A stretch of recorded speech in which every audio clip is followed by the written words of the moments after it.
اب سوال پیدا ہوتا ہے قیام اللیل سے مراد کیا ہے؟ یہاں پہ میں تراویح کی کا جو پس منظر ہے وہ بیان کر دینا چاہتا ہوں۔ دیکھیے جیسا کہ ہم نے خطبے میں بھی دیکھ لیا، اللہ نے قیام اللیل جو ہے اسے فرض نہیں ٹھہرایا، تطوعا۔ قرآن مجید میں بھی اس کا کوئی ذکر نہیں، احادیث میں اس کی تشویق و ترغیب پوری موجود ہے۔ ایک اور حدیث بھی ہم بعد میں پڑھیں گے اس پر۔ اس کا پس منظر کیا تھا کہ اس کو چھوڑ دیا گیا۔ اب ظاہر بات ہے مسلمانوں میں کمزور بھی ہیں، مسلمانوں میں وہ مزدوری کرنے والے بھی ہیں، روزہ تو فرض ہے ان پر، چاہے مئی کا مہینہ ہے اور گندم کاٹنی ہے، روزہ تو پھر بھی رکھنا ہوگا، یہ سب کچھ۔ لیکن یہ کہ رات کو پھر کھڑے رہنا ان کے لیے، جاگنا ممکن نہیں، لہذا ان کے اوپر یہ چیز فرض نہیں۔ حضور نے تراویح کی نماز یا قیام اللیل نہ اسے فرض قرار دیا، نہ اس کے بعد جماعت کوئی اہتمام کیا مستقل۔ صرف 3 راتیں آپ نے جماعت کروائی ہے، اس میں 8 رکعتیں آپ نے پڑھی ہیں کہ جو آپ کا معمول تھا تہجد کا وہ پڑھی، اور تہجد کے وقت ہی جماعت کرائیے۔ یہ ہے وہ حدیث۔ اس کے علاوہ کسی نماز تراویح جو ہے جو ہم پڑھتے ہیں 20 رکعتیں عشاء کے ساتھ متصل، اس کا کوئی ذکر نہ دور نبوی میں ہے نہ دور صدیق اکبر میں ہے۔ یہ دور حضرت عمر کی خلافت میں ہوا ہے، اور ہم نہیں کہہ سکتے کتنے سال کے بعد ہوا ہے۔ حضرت عمر رضی اللہ تعالیٰ عنہ کی خلافت کا دور جو ہے وہ تو 10 برس ہے، ہو سکتا ہے 5 برس کے بعد ہوا ہو، 6 برس کے بعد ہوا ہو، 12 ہوا ہے ان کے عہد میں۔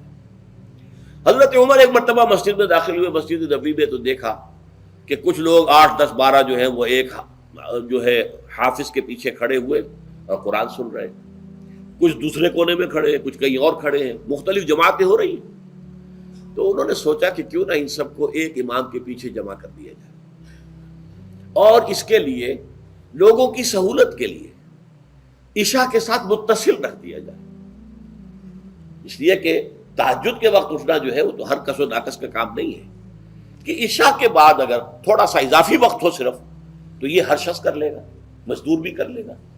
لہذا آپ نے یہ نظام تجویز فرمایا کہ عشاء کے متصل بعد 20 رکعت نماز پڑھی جائے اور ایک امام کے پیچھے پڑھی جائے۔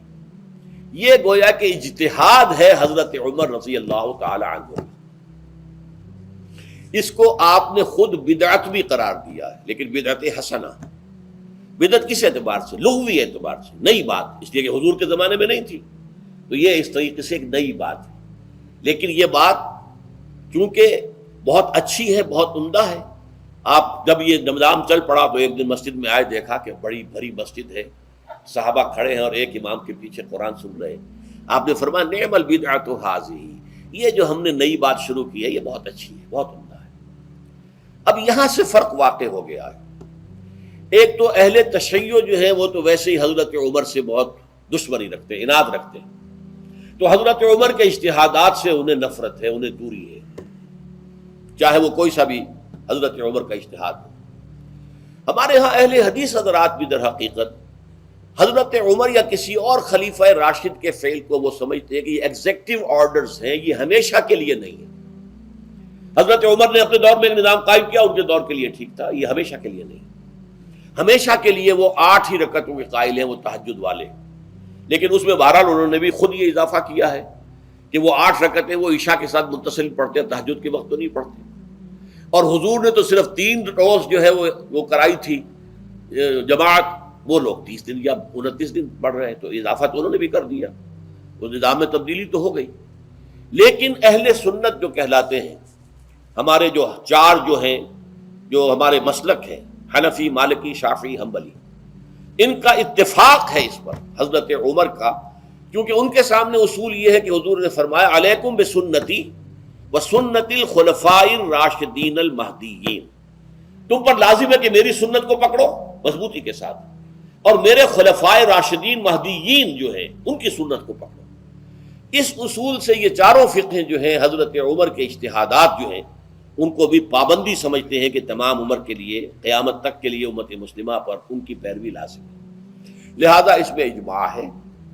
اور یہاں تک کہ یہ سب سے آخری جو اس میں مسلک پیدا ہوا ہے زمانی اعتبار سے، سب سے پہلے مسلک جو ہے حنفی پیدا ہوا ہے، پھر مالکی پیدا ہوا ہے، پھر شافعی پیدا ہوا ہے، اور پھر حنبلی آخری ہے۔ اور امام احمد ابن حنبل بہت بڑے محدث بھی ہیں.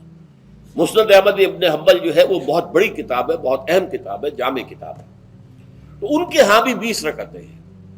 چنانچہ حرمین شریفین میں، سعودی عرب میں، مکے اور مدینہ منورہ میں جو نماز تراویح ہوتی ہے اس کی 20 رکعتیں ہیں. لیکن اہل حدیث حضرات جو ہیں وہ اس 8 کے اوپر اکتفا کرتے ہیں. بہرحال یہ ایک اختلاف ہے جو میں نے اس کا پس منظر بیان کر دیا.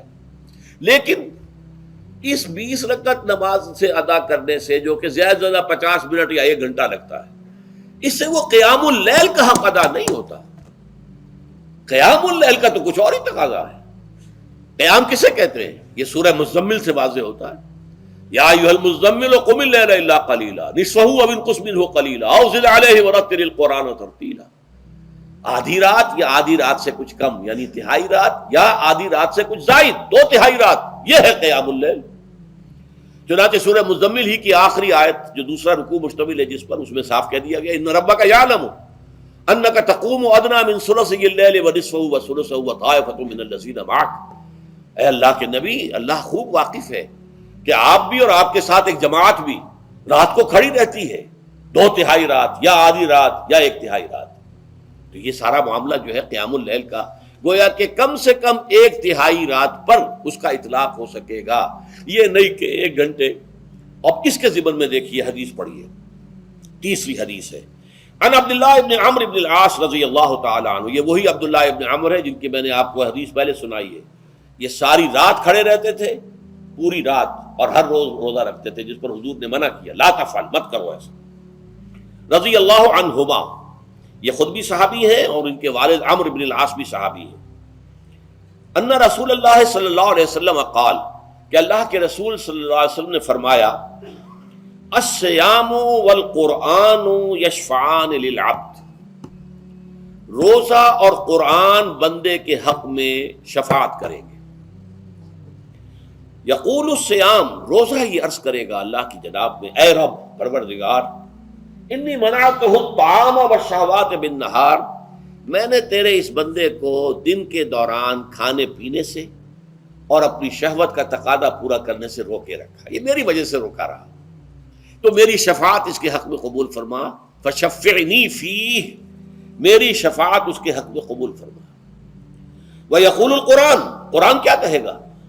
منعتہ النوم باللیل، میں نے اسے رات کے وقت سونے سے، نیند سے روکے رکھا. فشفعنی فیہ، تو اس کے حق میں میری شفاعت قبول فرما. حضور فرماتے ہیں فیشفعان، ان دونوں کی شفاعت قبول کی جائے گی. یہ ہے قیام اللیل.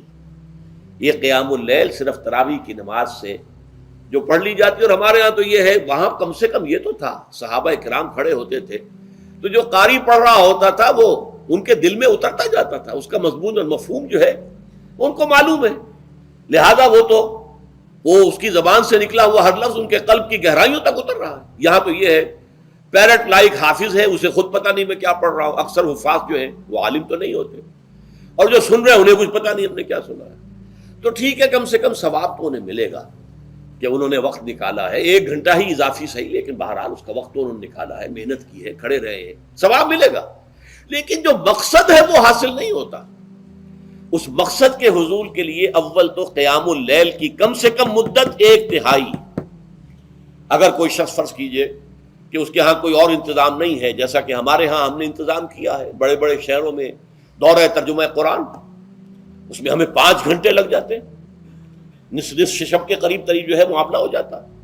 اس میں کیا ہوتا ہے کہ ہر 4 رکعت سے پہلے جو اس کے اندر پڑھا جانا ہے حصہ قرآن کا، اس کا پہلے ہم مطالعہ کرتے ہیں بیٹھ کر، ترجمہ اور کچھ موٹے موٹے نکات کی جو ہے وضاحت. پھر کھڑے ہو گئے اور قاری صاحب کے پیچھے 4 رکعتوں کے اندر وہ 4 رکوع یا جتنے بھی ہیں پڑھ لیے، سن لیے، پھر بیٹھ گئے 4 کے بعد پھر اگلی 4 رکعتوں کے اندر جو کچھ پڑھا جانے والا ہے اس کا ترجمہ، اس کی تفہیم ہو گئی، پھر کھڑے ہو گئے، پھر سن لیا. اس طریقے سے 5-6 گھنٹے میں تراویح ختم ہوئی. تو تراویح بھی ہو گئی، حضرت عمر کے اجتہاد پر عمل بھی ہو گیا، 20 تراویح ہو گئی. لیکن یہ ہے کہ اس کے ساتھ جو اصل غرض و غایت ہے قیام اللیل کی، وہ بھی حاصل ہو گئی. یہ ہم نے 17 سال پہلے شروع کیا تھا یا 18 سال پہلے، اور وہ انشاءاللہ اللہ کے فضل و کرم سے اب چل رہا ہے. بڑے بڑے شہروں میں ہو رہا ہے، لاہور میں جن مقامات پر ہو رہا ہے وہ تازہ جو ندائے خلافت ہے اس کے اندر آپ اس کی فہرست دیکھ لیں. کراچی میں تو اس سے غالباً 3 گنا مقامات کے اوپر وہ کام ہو رہا ہے اور دوسرے شہروں میں بھی ہو رہا ہے. تو اس سے در حقیقت وہ غرض و غایت، وہ حکمت جو ہے پوری ہوتی ہے کہ یہ دونوں چیزیں پیرلل ہیں. من صام رمضان ایمانا واحتسابا غفر له ما تقدم من ذنبه ومن قام رمضان ایمانا واحتسابا غفر له ما تقدم من ذنبه. تو صیام اور قیام جو ہے ان دونوں کا حق ادا ہو جاتا ہے.